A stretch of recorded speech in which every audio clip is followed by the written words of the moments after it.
নমস্কার বন্ধুরা, সবাইকে সিম্পল ওয়ে অফ আর্ট চ্যানেলে স্বাগতম। আজকে আমরা এই ভিডিওর মাধ্যমে একটা গ্রীষ্মকালীন দৃশ্য আঁকার চেষ্টা করব এবং শিখব কিভাবে খুব সহজে একটা গ্রীষ্মকালীন দৃশ্য আঁকা যায়। এটা বাচ্চারা বড়রা সবাই এই ছবিটা প্র্যাকটিস করতে পারো এবং ভিডিওটা যদি ভালো লাগে তাহলে তোমরা তোমাদের বন্ধুদের আমার ভিডিওটাকে শেয়ার করে দিও, আর ভালো লাগলে লাইক আর সাবস্ক্রাইব করে চ্যানেলের পাশে থেকো।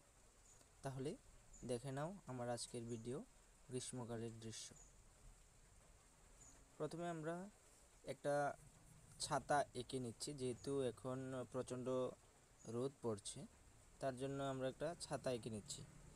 ছাতা দেখলে আমরা বুঝে ফেলবো যে হয়তো গরম বেশি, নয়তো বর্ষার দিন বৃষ্টি বেশি।